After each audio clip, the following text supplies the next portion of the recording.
The NBA has a history of handing out some really bad contracts. I'm sure as I say that, some names come to your mind. Nick Batum, Chandler Parsons, Zion Mahinmi. And just because we've gotten better at this over the last couple of seasons in the NBA doesn't mean that there aren't still some truly awful contracts around the league. So I'm going to count down my 10 worst contracts in the entire league right now. Quickly, some honorable mentions that people might expect to be on the list. First up would be Damian Lillard. Obviously, Dame is an incredible player, but when you're looking at paying this guy $61 million when he's way over 30 years old, that can very easily be seen as a bad contract. And in a similar way, Jimmy Butler is also here as an honorable mention, making $52 million in the 25-26 season. Again, those guys are still going to be good at that point, but they're not going to be, I wouldn't guess, all NBA level players when they're 35 years old. And so those numbers are absolutely massive for those guys at that point in their careers. Now, the counter to that would be the salary cap is going to go up pretty significantly here over the next couple of seasons as a new TV rights deal comes in. So there are certainly going to be players making more than this on new contracts at that point.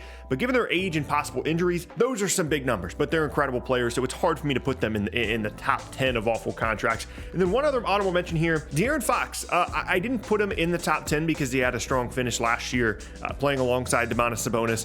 But there's a possibility that he becomes like the Andrew Wiggins of rookie contract extensions if he can't continue to improve and try and win some basketball games there in Sacramento, given how big of a contract this is. But now let's get into the real top 10, and certainly a player that is not a star in comparison to those three guys we just talked about in the honorable mentions. Davis Bertans, who signed a 5-year, I think $90 million or $80 million extension a couple years ago after a really great season in Washington. That was the season going into the bubble where he decided not to go to the bubble because he knew that he was going to be an upcoming free agent and wanted to get a big contract. Full credit to him. But unfortunately, after that contract year, he just hasn't been the same level of player. I mean, he was an incredible three-point shooter in that season.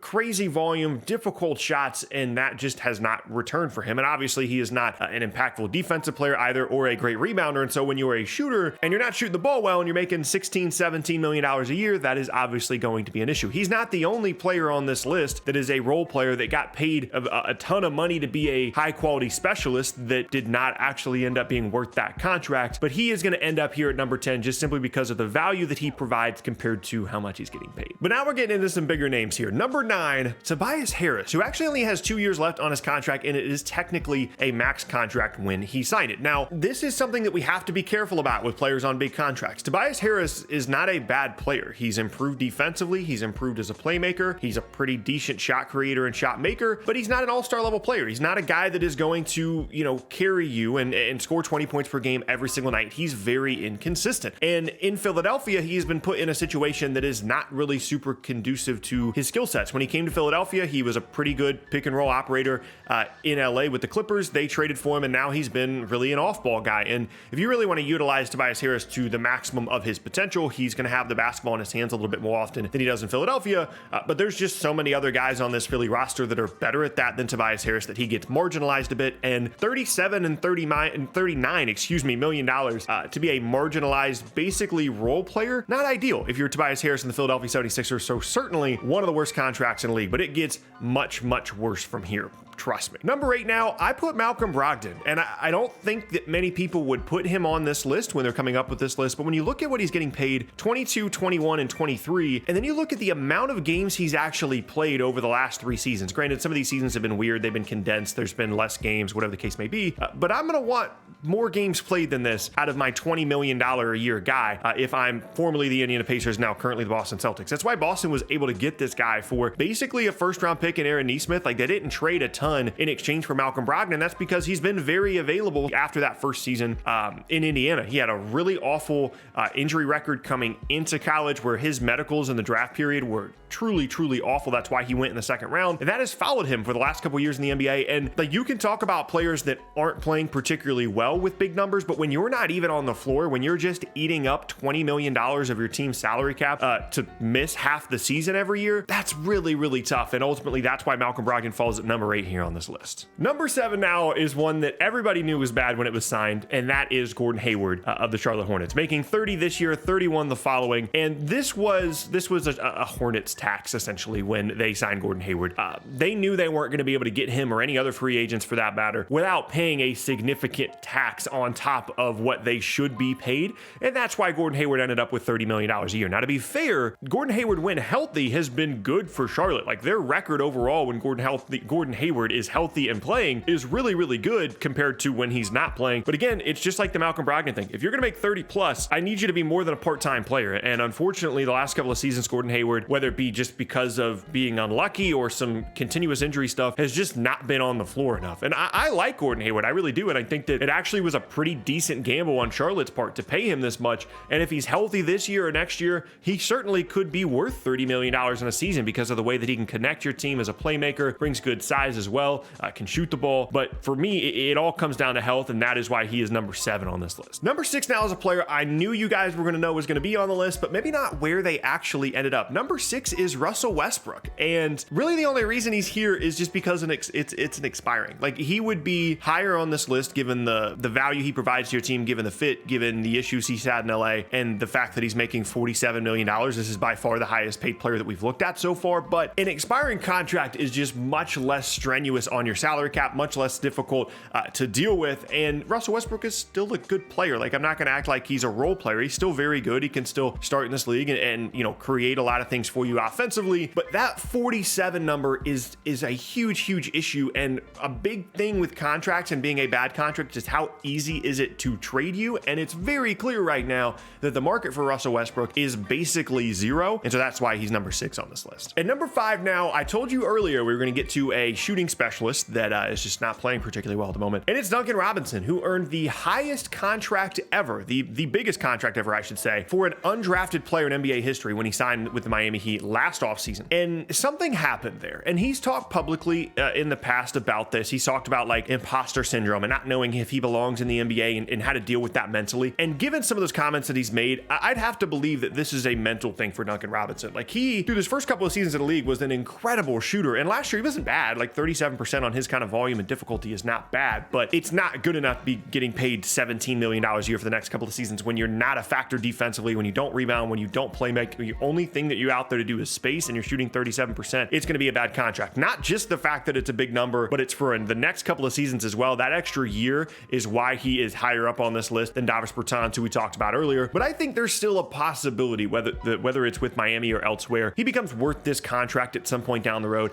as a floor spacer. And maybe this was just a weird season for him, where mentally it was hard for him to get over the fact that he's now, like, he went from undrafted, barely making anything guy to the pressure of making $17+ million a year. Maybe he can figure that out this upcoming season and return to being one of the best three-point shooters in the league. And if he does, he won't find himself on this list next year, but right now he's number 5. Number 4 now is Kristaps Porzingis. Spoiler alert, the first of 2 Washington Wizards in the top 4 of this list, making 33 this year, 36 the following. And again, it is a story of not being on the floor enough. 51 games this past year, 43 the year before, 57 the year before that, and an ACL injury prior to, all of which have led to Kristaps Porzingis being an incredibly inconsistent player, not just in his play, but also in his ability to actually stay on the floor. Now, there's only 2 years left on the contract, so it's not as egregious now as it used to be, but certainly given the number, given the production, and given the health of Kristaps Porzingis, he had to be at least top 5 on this list. Speaking of injuries, number 3 is Michael Porter Jr. I really considered putting him second, but I'm going to give him a little bit more of the benefit of the doubt now that I have in the past. And given the fact that he is still so young, there's a real possibility that he ends up becoming an all-star caliber player and a really, really good player for Denver. But he played 9 games this past season. He's had back issues the entirety of the time that he's been in the league, missed his entire first season as a result of back issues that went all the way back to high school for him. That to me is a massive concern. Like, think about the process of trying to be a professional basketball player, the athleticism that necessitates, and then having back surgery, multiple back procedures, I should say, and then trying to get back to that level of athleticism with the added pressure of making $30+ million a year. That to me is not a recipe for a successful NBA career. So he has to be in this top 3. I think these 3 guys at the very top are very clearly the 3 worst, and it just depends on how exactly you want to order them. I went with Porter Jr. 3rd just because he is still young and still has plenty of potential, but if you want to put him 2nd, I think that's debatable. I think number 1, though, by the way, is not even close. It's not a debate at all. But number 2 now, the guy that I kind of went back and forth on being either 2 or 3, is Rudy Gobert. Now, the reason Gobert wouldn't be second would be because he's a really good player. Like, you can think whatever you want to about Rudy Gobert and his ability to stay on the floor defensively or offensively, but he is one of, if not the best defensive bigs of the last 10 years in terms of rim protection in the NBA. And there's a lot of value to that. He's improved a bit as an offensive player, certainly as a lob threat and in terms of finishing at the rim and things like that. But when you're making 38, 41, 43, and 46 on a player option that he's going to pick up in the 25-26 season, and you are rapidly approaching 30 years old, that to me is a huge cause for concern, not just in terms of his age, but in terms of the fact that his play has been slipping a little bit when you look at some of the advanced numbers in terms of rim protection, in terms of rebounding,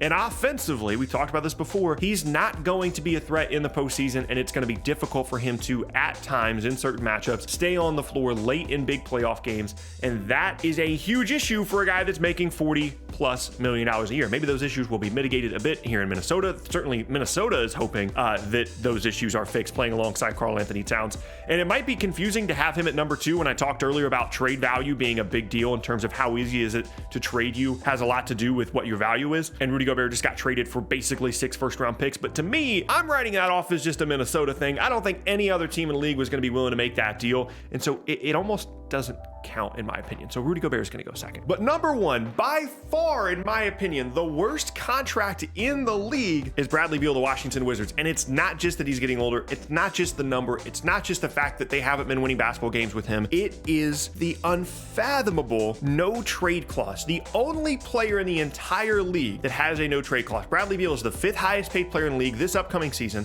He has a 5-year contract with a player option with a 25% trade kicker and a no trade clause. There is absolutely no excuse, no reason for Washington to have given him the no trade clause. What that allows him to do is ultimately, if he decides that he wants to leave and he does want to be traded, he has veto power over any trade that you bring to him. So if you say, hey, we have 3 different options, one to Miami, one to, let's just say, Philadelphia, and one to New Orleans, whatever the case may be.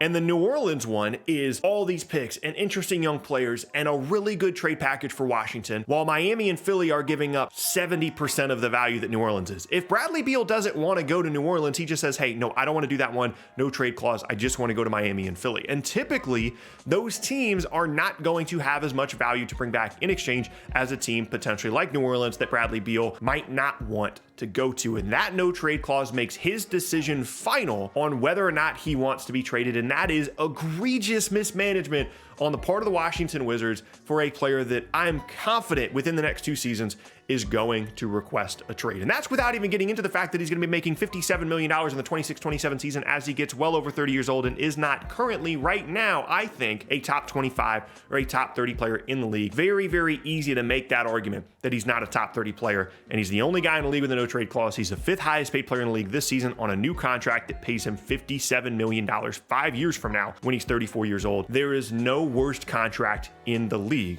than Bradley Beal. But yeah, that's my top 10. Let me know down in the comment section below what your top 10 worst contracts would be.